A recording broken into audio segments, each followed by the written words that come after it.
श्री शिव महापुराण की नमः पार्वती पते हर हर हर महादेव शंभो।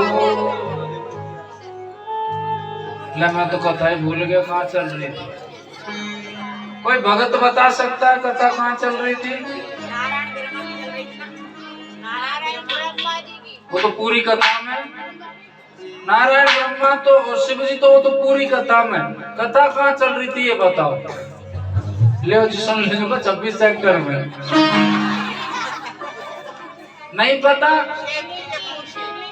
देखो भैया मैं बताऊं आपको, एक मेरे अंदर बहुत बुरी बीमारी है, वो है भूलने की। अगर आप बता दोगे तो आगे कथा चलेगी नहीं, कहीं की कहीं जाएगी। ये ध्यान रखना, आज तो याद आ गई, कल से नहीं आएगी। हाँ, कल आप बता दोगे जब भी चलेगी। कथा में प्रश्न था कि देवादिदेव महादेव की पूजा लिंगायत आकृति के रूप में क्यों होती है। उसका सीधा साधा जवाब दिया सूत जी महाराज ने कि सदाशिव इस धरा पर, इस पृथ्वी पर सर्वप्रथम लिंगायत आकृति के रूप में प्रकट हुए थे और कहा था कि जो भी भक्त मुझे इस रूप में पूजेगा उसे मैं मनोवांछित फल प्रदान करूंगा। यही थी ना, कहीं और थी? हाँ। अब सूत जी से प्रश्न कर दिया उन सोनकादि ऋषियों ने। सोनकादि ऋषि कौन है? कौन है सोनकादि ऋषि? 88,000 महात्मा। ऐसे भगत मिल जाए ना, आत्मा गदगद हो जाती है।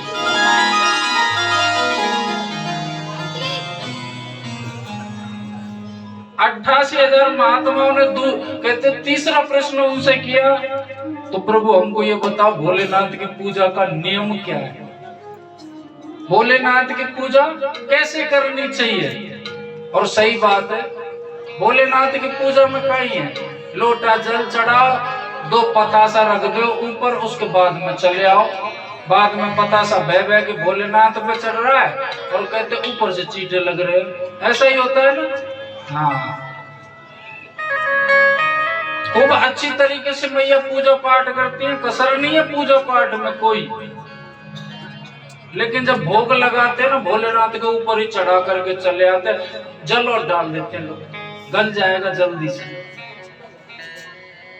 सूत जी महाराज कहते हैं कि सर्वप्रथम तो भोलेनाथ की पूजा में कोई नियम ही नहीं है। नियम संसार में है, भोलेनाथ के यहाँ कोई नियम नहीं है।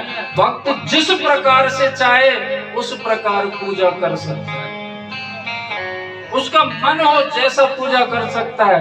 प्रभु सामग्री भी तो होगी कुछ, बोले जो भक्त के पास हो उसका जैसा मन हो उस प्रकार सामग्री ला करके पूजा करे। और सत्यता है, हमारे लोग लालची ज्यादा है। बाबा के पास क्यों जाते हैं? या तो हमको कोई मतलब होगा। बाबा बहू के ब्याह को इतने साल हो गए, अभी तक कोई पोता पोती ना हो, बाबा पकड़ रखे है कहीं?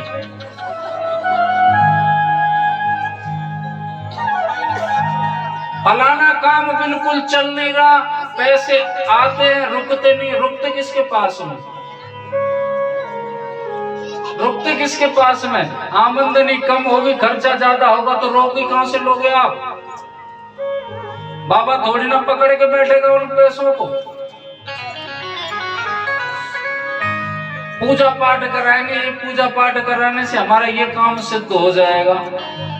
बाबा मेरा फलाना काम सिद्ध हो जाए, मैं तेरा मंदिर बनवा दूंगा। तू खाक बनाएगा, तू खुद भिखारी है, तू खुद मांगने आया, बाबा का क्या बनाएगा तू? श्रीमद् भागवत कथा के अंतर्गत 6 प्रश्न किए थे सोनकादि ऋषियों ने सूत जी से, और 6 प्रश्नों के अंतर्गत पूरी श्रीमद् भागवत कथा थी। उनमें एक प्रश्न यह था कि मानव का परम धर्म क्या है। बड़ी समझने की बात है। ये बात मैं सिर्फ आपको श्रीमद् भागवत कथा से समझाने के लिए ले रहा हूँ, क्योंकि ज्यादातर लोगों ने श्रीमद् भागवत कथा सुनी है। उसमें यह प्रश्न था कि मानव का परम धर्म क्या है। क्या पूजा पाठ करना हमारा धर्म है? क्या पढ़ना लिखना हमारा धर्म है? कि पढ़ लिख करके अच्छा व्यवसाय करना ये हमारा धर्म है, कि विवाह शादी करना हमारा धर्म है, कि संतान का पालन पोषण करना हमारा धर्म है, या भजन करना हमारा धर्म है? हमको ये बताओ कि असली बात कि धर्म की परिभाषा है क्या, हमारा परम धर्म क्या है? सूत जी महाराज जी ने बताया था, बोले पूजा पाठ करना ये हमारा धर्म है, ये हमारा पूजा पाठ करना कर्म है और धर्म है। पढ़ना लिखना आजीविका के लिए हमारा परम धर्म है। बड़े होकर के विवाह शादी करना, गृहस्थ आश्रम चलाना, ये भी हमारा धर्म है। लेकिन ये सारे लौकिक धर्म है। क्या है? लौकिक धर्म है, संसार के धर्म है ये। लेकिन इन धर्मों से उठ करके एक परम धर्म है, वो परमात्मा का स्मरण करना। परमात्मा को आपके धन दौलत की आवश्यकता नहीं है। परमात्मा को भजने के लिए जितने भी संत महात्मा विद्वत जन है, क्यों कहते हैं कि भगवान का स्मरण करो? क्योंकि इस पृथ्वी पर आकर के जीव पाप कर्मों में, कुकर्मों में रत रहता है, कुकर्मों में रत रहता है, सत्कर्मों में बहुत कम पड़ता है। सत्कर्मों में वही पड़ता है जो परमात्मा से संबंध जोड़ करके रहता है। जो परमात्मा के सानिध्य में रहेगा वो कभी कुकर्म कर ही नहीं सकता। वो तो ज्ञानवान लोग कहते हैं साहब, परमात्मा को भजने के लिए, परमात्मा का नाम लेने के लिए ना तो किसी कथा भागवत सुनने की आवश्यकता है, ना कोई पूजा पाठ करने की आवश्यकता है। सिर्फ 2 नाम लेने हैं आपको परमात्मा को, वो कहीं ले सकते हो, ऐसे ही कहते हैं ना। लेकिन एक बात बताऊं, पहले लाखों वर्ष लग जाती थी संत महात्माओं को तप करते करते कि हमसे जीवन में केवल 2 बार वो शुद्ध मन से नाम ले जाए। ऐसे साधारण तरीके से नाम नहीं ले पाते, शुद्ध तरीके से, वही 2 नाम का ही खेल होता है। लेकिन अपने आप को सिद्ध करके, अपनी जिह्वा को सिद्ध करके, मन को बस में करके, इंद्रियों को बस में करके जब लाखों वर्ष तपस्या करते थे, जब वो 2 नाम ले पाते थे शुद्ध। नहीं आजकल नाम कैसे लेते? पूजा पाठ में कोई लोग कसर थोड़ी ना छोड़ते हैं। सबसे आगे भक्ति स्वरूप से धरा पर है माताएं। माताओं की वजह से 90% धर्म बचा हुआ है, अन्यथा बाबाओं की वजह से तो सत्यानाश है। उनको तो कमाने से फुर्सत नहीं है। सुबह जागते हैं 9:30 बजे, 10 बजे ऑफिस जाना है, आधा घंटा इसलिए छोड़ देते हैं कि नहाना धोना, रेस इत्यादि टिफिन लेकर निकल लेते हैं। आजकल बुद्धि भ्रष्ट क्यों हो रही है? क्योंकि लोग एक दूसरे के हक का खाते हैं, पता है ना, और कहते हैं हम किसी के हक का खाएंगे, हमारी बुद्धि भी वैसे ही नुकसानदायक होगी। हमारी सनातन संस्कृति में भोजन बनता है साहब, तो हमारी सनातन संस्कृति में एक बड़ा प्यारा सुंदर नियम है कि घर में रोटी बनती है, पहली बनती है किसकी? गाय की बनती है ना। लेकिन आजकल बहुत कम बनती है, समय नहीं है। पढ़े लिखे बालक ज्यादा हैं, पढ़ी लिखी बहुएं ज्यादा हैं, इन सबको मानते नहीं है। सुबह 9-9:30 बजे जगेंगे, 10 बजे जाना है, आधा घंटा सिर्फ इतना है कि जाकर के फ्रेश हो गए, नहाया धोए, बैग लटकाया, अरे भागवान जल्दी ले, टिफिन लगाना है। बहू भी मॉडल जमाने की, रोटी करेंगे फटाफट फटाफट, और गौ के हिस्सा की पति देव के टिफिन। गौ माता के हिस्से की रोटी खा खा करके पति देव तो हो गए गई गौ माता। सही कह रहा हूं कि गलत कह रहा हूं? पति देव तो हो गए गौ माता। और कहते हैं माता में एक और खासियत हो, घर में चाहे कितने भी लोग आ जाए, रिश्तेदार आ जाए, कितने भी लोग आ जाए, रिश्तेदार आ जाए, सबको रोटी बना करके खिला देगी, लेकिन अपने पेट के लिए आलस कर जाती है। करती है कि नहीं करती? लास्ट में कहते जब 2-3 रोटी का आटा बच जाता है ना, सबको इकट्ठा करेंगे, ऐसी मोटी सी बनाएंगे रोटी, और आराम से घी भर के गचा गच जब पधारेगी पेट में। और सुनो, पड़ोसन से कहेगी बोले आज तो बहन भूख ही नहीं लग रही, मेरे को एक ही रोटी खाई। कहती है कि नहीं कहती? और जब 1 की बजाय पे 4 रोटी का आटा अंदर, भूख कहाँ से लगे। और हमारी सनातन संस्कृति में आखिरी रोटी किसकी होती है? खाई किसने? नहीं, मैंने कुछ नहीं किया, आप लोग ही कह रहे हो। स्वभाव है, आखिरी रोटी खा खा करके और स्वभाव भी हो लिया। पति देव बेचारे हारे थके टेंशन में आ रहे हैं, ऑफिस से न जाने कौन सी परेशानी है। घर आए टमाटर ना लाए, धनिया ना लाए, आलू ना लाए, भगवान बैग तो रखवा दे। ये माताओं की गलती नहीं है, स्वभाव उस रोटी का है। मैंने कुछ नहीं कहा, बोले बाद में कहो। आप लोगों ने कहा, बोले आखिरी रोटी किसकी होती है? जिसकी होती है स्वभाव वैसा होता है। गलत कहा हो तो बताओ, किसको लगता है गलत कहा है? हाथ उठाओ। है, अब नहीं बोलेंगी। आखिरी रोटी कौन खाता है? नहीं, वो तो है, लेकिन हिस्से की है वो तो। ये भगवान, नहीं खानी चाहिए भैया आखिरी रोटी। हमेशा जिस घर में प्रथम रोटी गाय की निकलती हो और आखिरी रोटी कुत्ते की निकलती हो, उस घर से कभी कोई अतिथि भूखा नहीं जा सकता। उस घर का व्यक्ति सोना तो छोड़ो।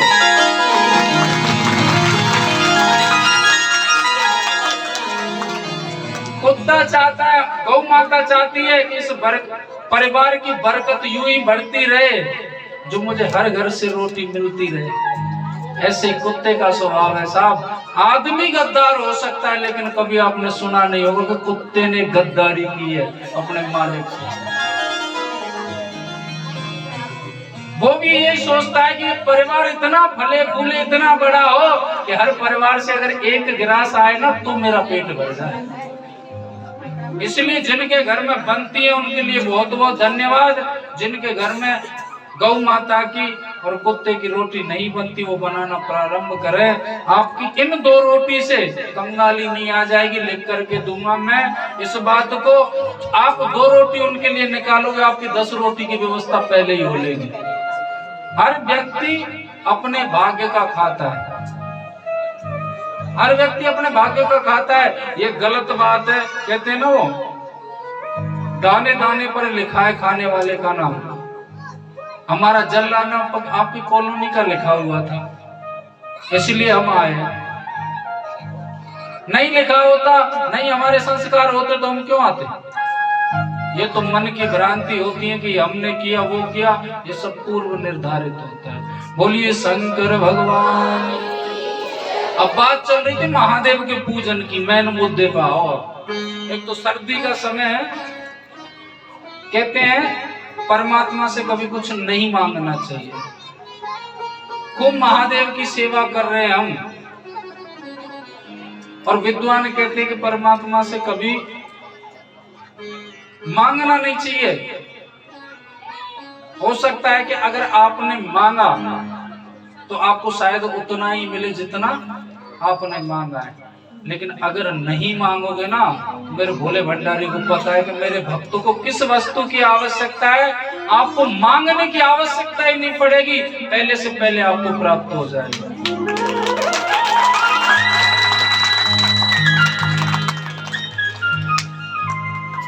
लेकिन कहते हैं कि कुछ संकेत भी होते हैं परमात्मा से मांगने के। ये तो भोला भंडारी है साहब। इसको तुम कहो कि अगर अपने भक्तों में रम जाए तो ऐसा रम जाए दूसरे भक्त की दिखाई भी ना दे, और कोई हमको जरूरी काम है, पूजा पाठ कर रहे, कोई फायदा ही नहीं है, मांगना ही नहीं है। परमात्मा से मांगो तो ऐसे मांगो जैसे सुदामा की पत्नी ने द्वारकाधीश से मांगा था बिना मांगे। श्रीमद् भागवत कथा सुनिए खूब। हाँ, सुदामा के परम लाडले मित्र थे द्वारकाधीश, और सुदामा ब्राह्मण ऐसे थे कि उनके घर में खाने के लिए भी दाना नहीं था। झोंपड़ी थी टूटी फूटी, फूटे बर्तन। उनकी पत्नी कहती, बोले आपके तो मित्र हैं, चले जाओ, सारी गरीबी दूर हो जाएगी। लेकिन सुदामा कह देते, बोले नहीं। उसकी पत्नियां सब राजघराने से, और एक नहीं 16,108 है। क्या कहेंगे कैसा मित्र है, देख कपड़े भी तन पे नहीं, और देख मांगने के लिए आया, मैं नहीं जाऊंगा। लेकिन सुशीला कहते हैं कि अगर घर में पत्नी अगर सुलक्षण होते हैं, सुलक्षणी होती है तो बिगड़े हुए घर को भी स्वर्ग बना देती है, यानी नरक को भी, नरक जैसे घर को स्वर्ग बना देती है। अगर कुलक्षणी पत्नी आ गई उस घर में तो कहते स्वर्ग जैसे घर को भी नरक बनते समय नहीं लगता। सुशीला ने ऐसा ही तो किया, जैसे तैसे पति को जाने के लिए मनाया। सुदामा बोले कि देख सुशीला चला तो जाऊं मैं, लेकिन 4 जगह ऐसी हैं जहां कभी खाली हाथ नहीं जाते। हमारे घर में तो कुछ नहीं है, क्या लेकर के जाऊं बता। कन्हैया वो सुशीला कहती है, बोले चिंता मत करो, उसकी व्यवस्था हम कर देंगे। 4 जगह कौन कौन सी है पता है? 4 जगह कभी खाली हाथ नहीं जाना चाहिए। पहले नंबर, गुरु के यहाँ कभी खाली हाथ नहीं मत जाओ। कथा भागवत मंदिर इत्यादि में कभी खाली हाथ मत जाओ, ये 2 जगह। तीसरी, बहन के यहाँ कभी खाली हाथ मत जाओ। चौथी है, अपने मित्र के यहाँ पर कभी खाली हाथ नहीं जाओ। इन बच्चों को बैठा तो सुशीला ने किस प्रकार मांगा कि एक कपड़ा लिया उसने, कपड़े को जगह जगह से फाड़ा और फिर सिल दिया सुई धागे से। दिमाग देखो पत्नी का। 5 घरों में गई, 5 मुट्ठी चावल मांग करके लाई। ऐसी है ना, ऐसी बात है। हाँ, 5 घरों से मांग करके लाई। वो चाहती तो एक घर से ले आती, लेकिन वो चाहती कि कम से कम द्वारकाधीश को पता तो चले कि एक ही जगह के चावल नहीं है, मांग करके अलग अलग जगह से। क्योंकि एक जगह से लाती तो एक जगह होते। 5 मुट्ठी इसलिए लाई, उनको इकट्ठा किया। सब कोई टूटा है, कोई बड़ा है, कोई छोटा है, कोई पीला है, कोई सफेद है, अलग दिख रहा है कि ये घर के चावल नहीं है।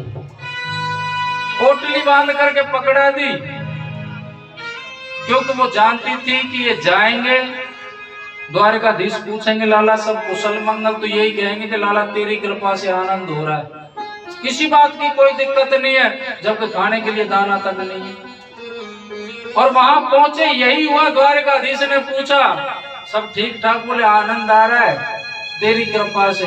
लेकिन जब पोटली छीन करके देखी तो कहते कन्हैया फूट फूट करके रोए थे, वारे सुदामा वाह, एक तो तूने मुझसे गुरुकुल में झूठ बोला, जो आज मैं राजा बन गया, और तू बिल्कुल वही गरीब का गरीब ही है।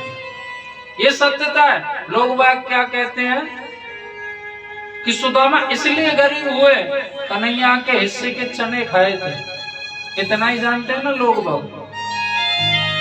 लेकिन लोगों को ये नहीं पता कि उसने वो चने खाए क्यों, कन्हैया के हिस्से के। चलो बता देता हूं, वैसे शिव पुराण से अलग है, लेकिन ये बात जब आती है तो ये बतानी चाहिए, क्योंकि लोग बाग यही सोचते हैं कि मित्र के चने सुदामा खा करके गरीब हो गए। वो चने कोई साधारण नहीं थे, वो सापित चने थे। एक समय की बात है कि उस नगरी में, जो उज्जैन है ना आज के समय में, उस नगर की बात है। उस नगर में एक ब्राह्मणी रहती थी और वो भिक्षा मांग करके खाती थी, लेकिन ठाकुर जी की बहुत बड़ी भगत थी वो। एक बार उसके समय में जीवन में ऐसा आया कि उसे भिक्षा में 5 दिन तक कुछ नहीं मिला। बेचारी ठाकुर जी का चरणामृत लेकर के और बेचारी वो समय पास कर रही थी। भिक्षा में जो मांग करके लाती, ठाकुर जी को भोग लगा करके जब वो पाती थी, लेकिन 5 दिन हो गए, ना तो भोग लगा ठाकुर जी का ना खुद का।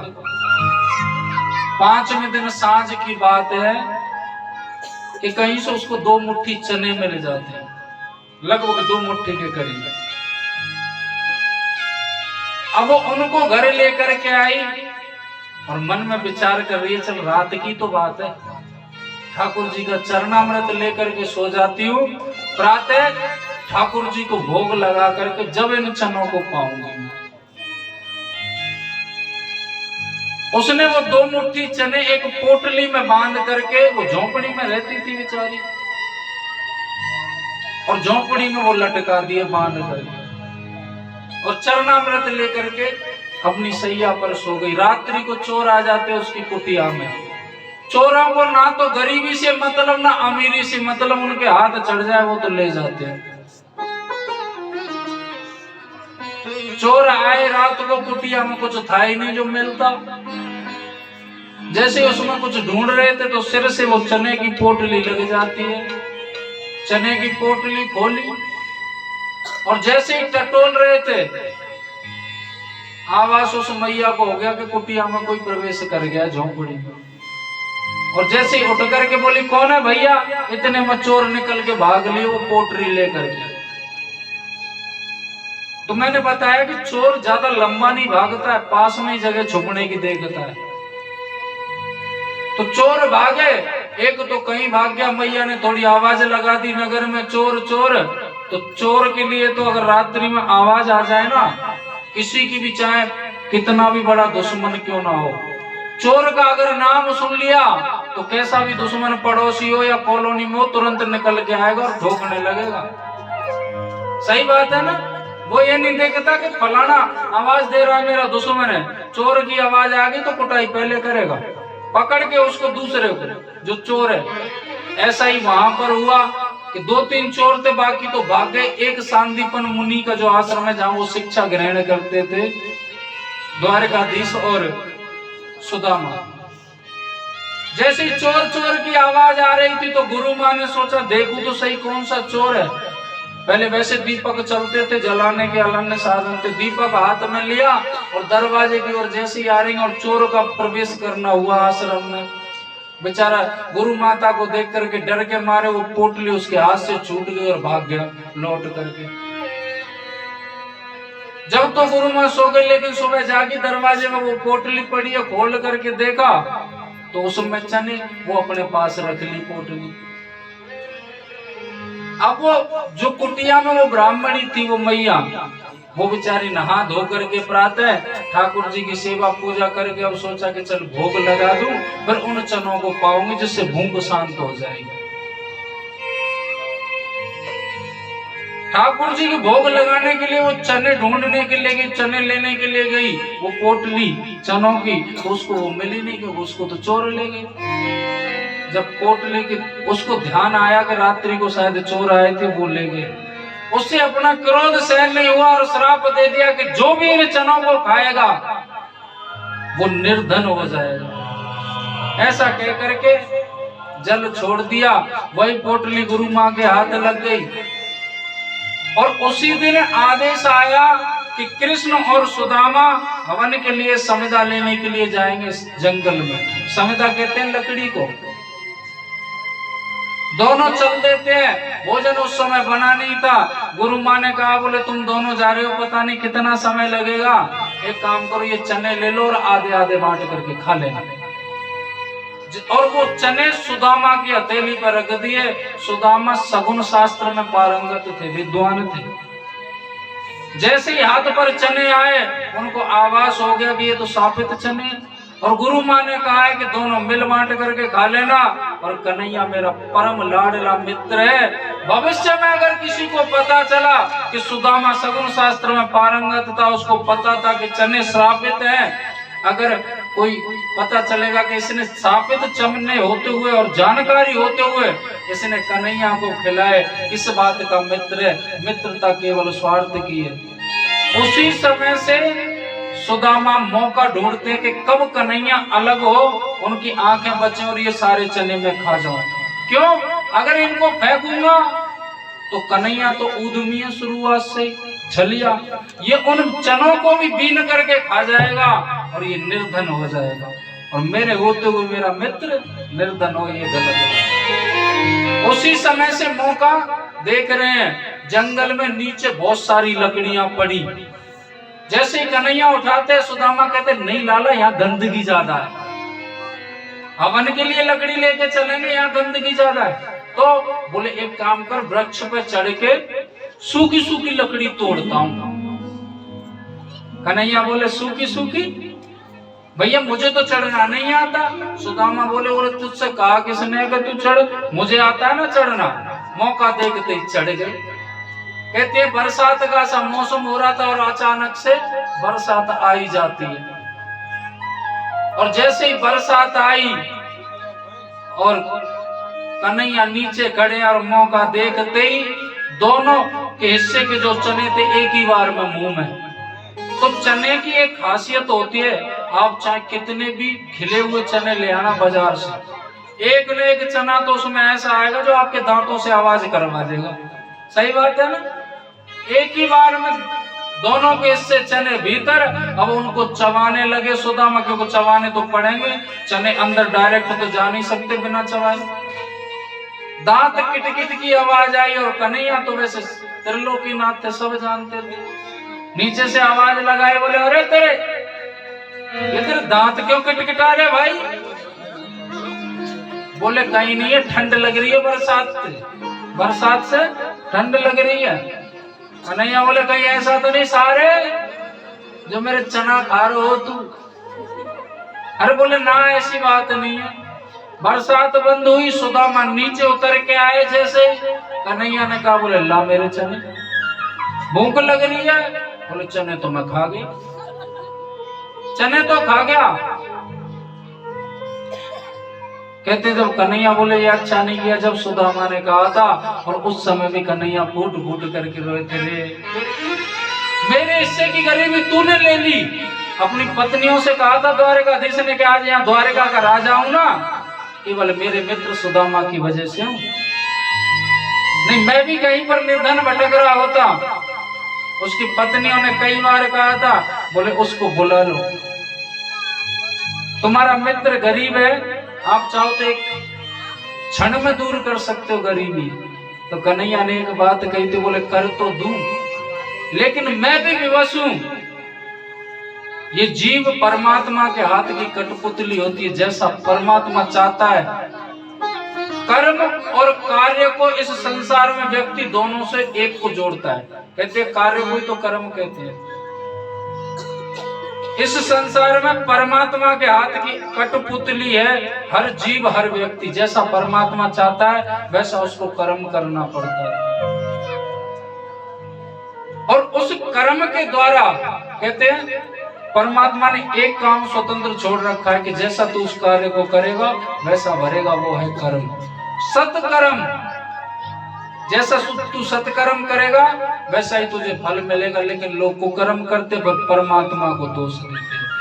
कन्हैया ने साफ कह दिया कि उसके कर्म अभी ऐसे हैं जो मुझसे मिलना अभी उसका असंभव है। उस समय की बात हो रही, जब तक वो अपने कुकर्मों का, पाप कर्मों का भोग नहीं भोग लेगा तब तक वो मुझ तक आ नहीं सकता। और जब तक मेरे पास आ जाएगा उसको पता भी नहीं चलेगा, सारी उसकी गरीबी दूर हो जाएगी। ये सत्यता है कि जब कन्हैया ने उसको दिया, सुदामा को पता ही नहीं चला था कि क्या हुआ। लोग सिर्फ इतना जानते हैं कि उसके चने के जो हिस्से के चने हैं वो उसने खाए थे, सुदामा ने इसलिए गरीब हो गया। नहीं, सुदामा ने खुद चला करके खाए थे वो साबित चने। आज वहां पहुंचा तो द्वारकाधीश के पास में, तो उस पोटली को देख करके कहते एक बार तूने जब झूठ बोली, जो मेरे हिस्से की गरीबी ले ली सारी की सारी, और आज भी तू झूठ बोल रहा है मुझसे कि सब ठीक है। 2 मुट्ठी चने खाए थे उसमें, वो 2 मुट्ठी चावल खाए थे जो सुशीला ने भेजे थे, उसी के बदले सारा ऐसो आराम ऐसो हृदय डाला। अब आप कहो कि महादेव की पूजा और इस कथा से क्या संबंध है? हम क्या करते हैं कि मंदिर जाते हैं, हाथ हिला करके पहुंच जाते हैं, मंदिर का राम झारा लिया, मंदिर से ही जल भर लिया और मंदिर से ही महादेव पर चढ़ा दिया, जय हो भोलेनाथ। मांगना नहीं, किसी काम का नहीं। कम से कम सुदामा की तरह, सुशीला की तरह अपनी स्थिति तो जाहिर करो घर की। घर से राम जारा लो, घर का ही जल होना चाहिए, चाहे वो कैसा भी हो, बस होना इतना चाहिए कि हमारे पीने योग्य हो। अगर उस जल को हम पी सकते हैं तो महादेव पर उसे चढ़ा सकते हैं, वो जल होना चाहिए। आपकी अगर हैसियत है तो सोने का लोटा मंगा करके, सोने का रामझारा मंगा करके उससे जल चढ़ाओ महादेव पर। अगर आपकी हैसियत इतनी नहीं है तो चांदी का मंगा लो, इतनी नहीं है तो तांबे का भी मिलता है, वो ले आओ। और आज के समय में तो तांबे की हैसियत तो है लोगों की, पीतल का ले आओ। इतनी भी आपकी इनकम नहीं है कि नहीं ला सकते तो स्टील का लोटा आता है, स्टील का आता है, स्टील का ले आओ। और स्टील लायक भी आपकी आमदनी नहीं है तो आप 10 रुपए का मग्गा ले आना बाजार से, उसी से जल चढ़ाने पर महादेव अति प्रसन्न होंगे, क्योंकि महादेव धन दौलत और औकात नहीं देखते, वो मन देखते।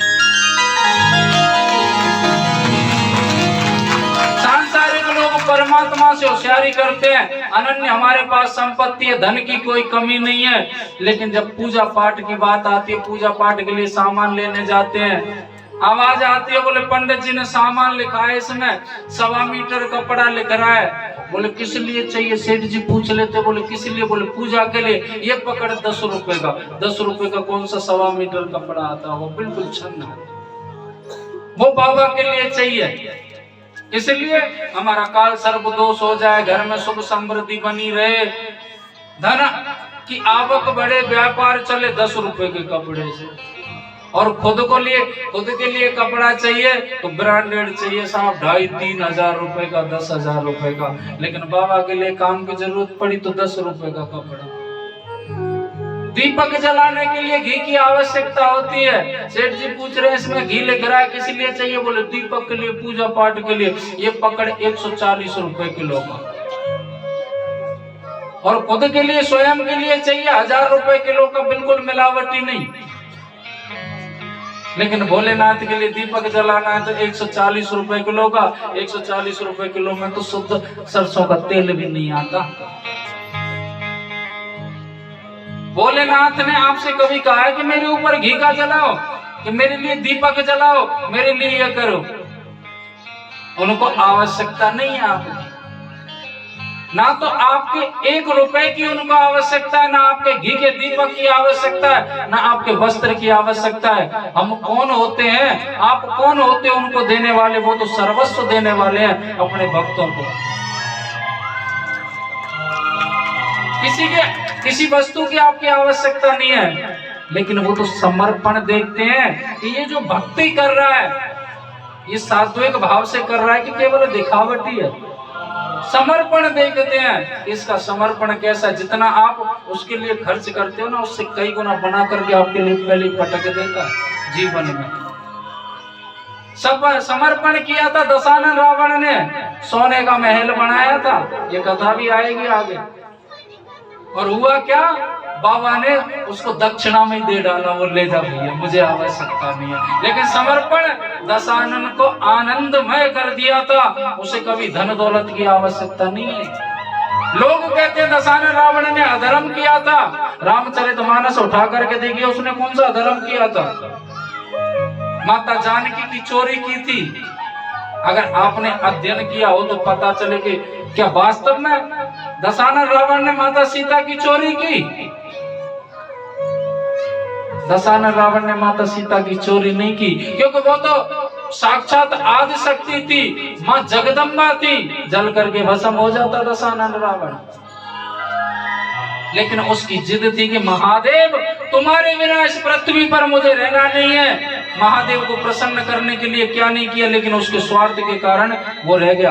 महादेव के लिए महल बनाया, वो चाहता था कि महादेव का महल मेरे घर के सामने हो, जो नित्य आते जाते बाबा के दर्शन करूं, चाहे जब भोलेनाथ से बात करूं। लेकिन उसकी कामना यही थी कि महादेव पर केवल मेरा ही अधिकार हो, किसी और का नहीं। लेकिन महादेव तो सबके हैं, ये गलती उसकी जरूर थी।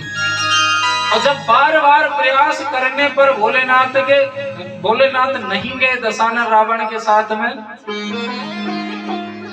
जब दशानन ने ठान लिया कि बाबा मुझे रहना नहीं है, सिर्फ इतना तो कर दो कि आप मेरा उद्धार करवाओ, तो बाबा ने स्वयं उद्धार नहीं करवाया। भोलेनाथ जिसे अपना भगवान मानते हैं उसको भेजा कि जाओ मेरे भक्त का उद्धार करो। और इन दोनों की तो कहते हैं, लोग कहते हैं इस बात को, जब महादेव देवादिदेव यानी देवताओं के भी देवता है, तो इनका भी कोई भगवान है क्या? तो महादेव कहते हैं कि सोई मम इष्ट देव रघुबीरा। भविष्य में ये बात कही थी माता सती से कि भविष्य में जाकर के त्रेता युग के अंतर्गत रघुकुल में सूर्य वंश में जाकर के मेरे प्रभु अवतार लेकर के आएंगे, जो रामचंद्र नाम से विख्यात होंगे, वही मेरे भगवान हैं। और रामचंद्र जी से जब पूछा कि आप किसकी पूजा कर रहे हो, आपके कौन भगवान है, ये बात दशानन रावण ने पूछी थी। दशानन रावण ने कब पूछी थी रामचंद्र जी से? कि जब लंका जाने के लिए समुद्र पर सेतु बना रहे थे ना, पुल, लंका पर चढ़ाई करने के लिए, तो उस पुल के मुहूर्त करवाने के लिए आचार्य दशानन रावण को ही बुलाया था, मुहूर्त करवाने के लिए। जब हनुमान जी से पूछते हैं, दशानन रावण बोले, हनुमंत जी ये बताओ, ये जिन्होंने ये शिवलिंग बनाया है उनका नाम रख दिया था उन्होंने रामेश्वरम महादेव। बोले ये रामेश्वरम महादेव कौन है? तो रामचंद्र जी कहते हैं, बोले राम के जो भगवान हैं वो है रामेश्वरम, यानी रामेश्वरम महादेव। उसमें से महादेव प्रकट हो गए, बिना प्रतिष्ठा के। बोले नहीं नहीं प्रभु ऐसा नहीं है। तो बोले राम जिनके भगवान है वो है रामेश्वरम, यानी रामचंद्र जी तो महादेव को अपना भगवान मानते हैं और महादेव रामचंद्र जी को अपना भगवान मानते। दशानन ने सिर पे हाथ रख लिया, हनुमान जी काई बीमारी है ये?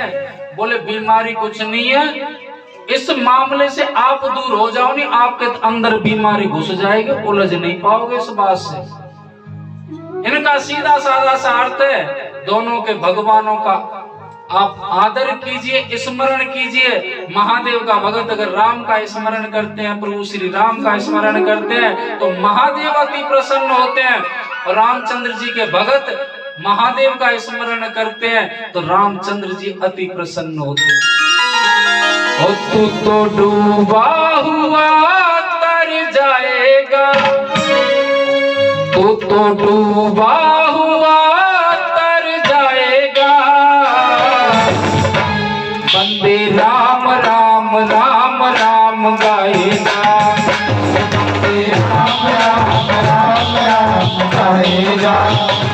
तू तो डूबा हुआ तर जाएगा, तू तो डूबा हुआ तर जाएगा, बंदे राम राम राम राम गाएगा, बंदे राम राम राम राम गाएगा।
बंदे मत कर किसी की बुराई, बंदे मत कर किसी की बुराई, कौन देगा यहाँ झूठी गवाही, कौन देगा यहाँ झूठी गवाही, कौन देगा यहाँ झूठी गवाही, कौन देगा यहाँ झूठी गवाही।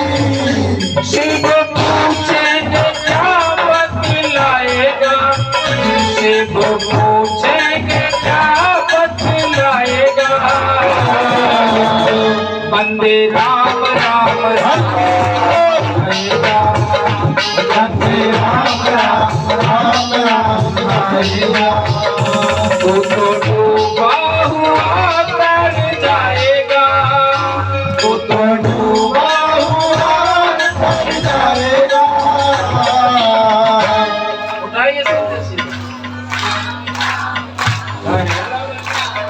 वंदे राम राम राम वंदे राम राम राम राम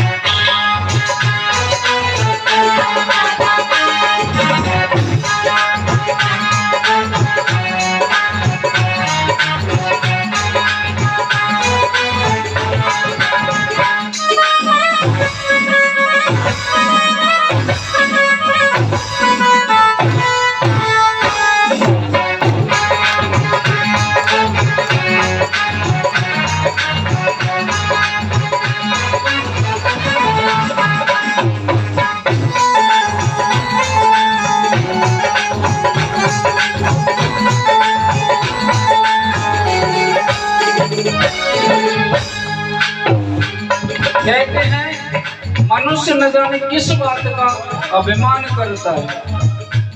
जीवन को लक्ष्य है, जीवन को पार करने का केवल एक ही साधन है, वो है परमात्मा इसका स्मरण। केवल राम के सहारे जीवन पार हो जाता है। लेकिन किस बात का मनुष्य अभिमान करता है। और बताते हैं कि इस मनुष्य का जो शरीर होता है ना, उसकी केवल 3 गति होती है। अगर जमीन में गाड़ दोगे तो कीड़े पड़ जाएंगे, कीड़े उसको खा जाएंगे। फेंक दोगे तो जानवर खा जाएंगे, और जला दोगे तो राख बन जाएगी। इसके अलावा कुछ होता नहीं। फिर भी अभिमान करता है, कम से कम मनुष्य से तो जानवर का शरीर अच्छा है, मरने के बाद काम आ जाता है। ये मानव देह काम नहीं आती मरने के बाद में। जानवरों की चमड़ी काम आ जाती है जूते इत्यादि बनाने के लिए। फिर भी अभिमान करता है किस बात का। पशु मर करके भी काम आए, पशु मर करके भी काम आए, पशु मर करके भी काम आए, पशु मर करके भी काम आए। मेरा तन भी भस्म हो जाए, मेरा तन भी भस्म हो जाए, तेरा नामो निशान मिट जाएगा, तेरा नामो निशान मिट जाएगा। वंदे राम वंदे राम राम राम राम आएगा। तुझको डूबा हुआ कर जाएगा, तू तो डूबा हुआ डर जाएगा।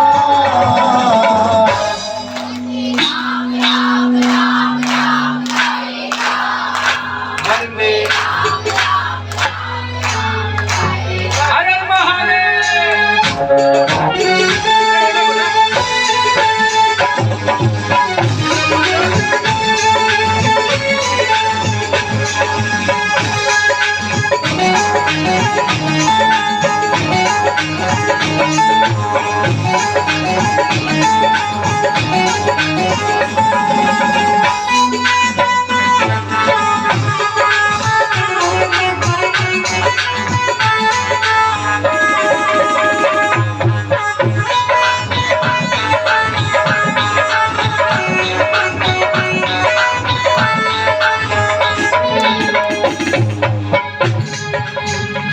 गाँव के मेरे साथ में मेरी पंचायती मैया पूछे वाली हो। आज तो बुरा मान रही है। बोलिए पंचायती मैया की। ओहो अच्छा गाँव के मैया साथ में। अच्छा गाँव के जोर से गाना है। तेरी नैया भंवर में डोले, तेरी नैया तेरी नैया भंवर में डोले, तेरी फिर भी मुख से तू राम नाम बोले, फिर भी रुक जाओ पहले। बोलिए पंचायत मैया की। जय हो। फिर भी मुख से तू राम नाम, फिर भी कहते हैं जीवन में चाहे कितना भी पढ़ लिख लो, कैसी भी डिग्री हासिल कर लो, और जब अंत समय आता है ना, जब हॉस्पिटल में पहुंचते हैं, आवाज भी बंद हो जाती है, कुछ कहना चाहते हैं, बताना चाहते नहीं बता सकते। डॉक्टर पूछता है क्यों, क्या हुआ? पता है जीव क्या इशारे करता है, ऐसे ऊपर देखा और तूने जीते जी तो उससे संबंध जोड़ा नहीं, अब क्या खा के इशारा कर रहा है ऊपर की ओर। तू अंत समय पछताएगा, तू अंत समय वंदे राम राम राम, वंदे तू तो डूबा हुआ तर जाएगा, तू तो डूबा, तू तो डूबा हुआ तर जाएगा।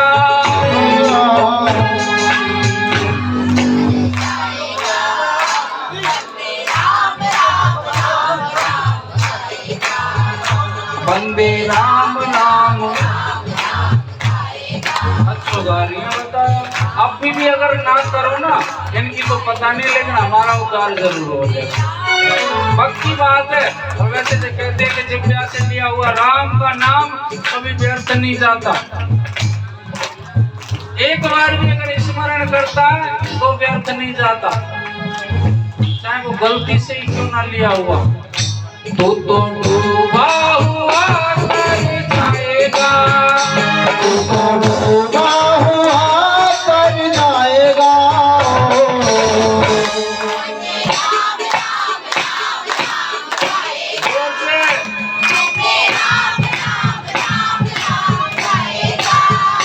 वंदे राम राम राम राम। पीछे वाले सभी बोलो। तो डूबा हुआ, तो डूबा,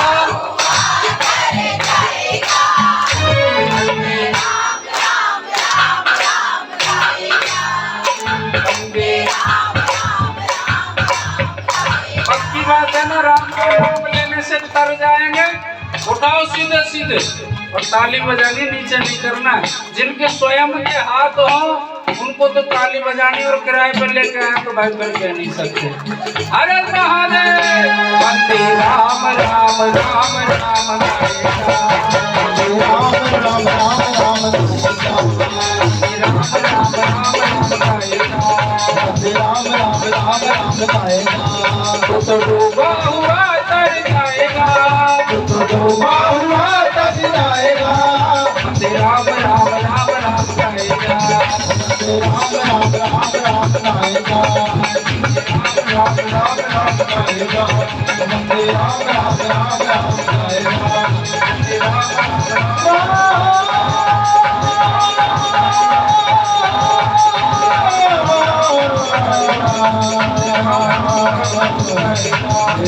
राम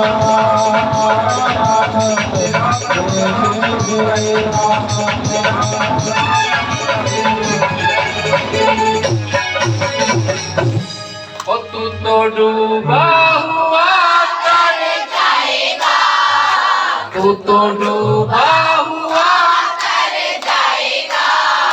वंदे राम राम राम राम गाएगा, वंदे राम राम राम राम गाएगा, वंदे राम राम राम राम गाएगा। बोलिए रामचंद्र भगवान की, श्री शिव महापुराण की, आज के आनंद की। आ गया है?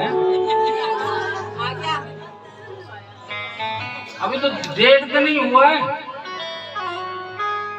इनको तो आनंद आ गया। एक जगह की बात है, ये जागरण कर रहे थे बालक, यानी कि 8 आदमियों की टीम, लेडीज सिंगर अलग से।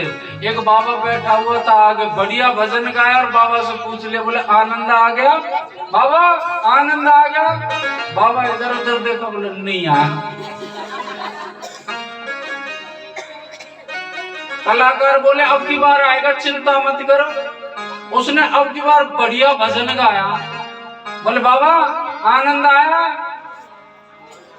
बोले कौन आयो? कलाकार बोला चलो कोई बात नहीं। फिर उसने दूसरे तरीके का भजन गाया, फिर पूछी, बोले आनंद आया बाबा? फिर बोला कौन आया हो? बोले अब आवे भी कौन है? कलाकार की खोपड़ी खराब। बोले बाबा पहले तो हमको एक बात बता, लाला तुम तो ढोल डब्बे बंद करो। कलाकारों से कहते बोले बंद करो ढोलक वोलक। या बाबा से पूछो पहले क्यों आनंद नहीं आया? तो गले फट गए, ढोलक वाले के हाथ परेशान हो लिए बेचारा, बजाने वाला वैसे परेशान। बाबा ये बता, बात बता, तुझे आनंद क्यों नहीं आया? बोले पता नहीं बेटा, दूध लेने भेजा तो लौट के कौन आया? बोले कौन है? आनंद। बोले आनंद कौन है? बोले हमारे नाती को नाम है। तो कौन सा आनंद आ गया ये बताओ, मैं तो ये पूछ रहा हूँ।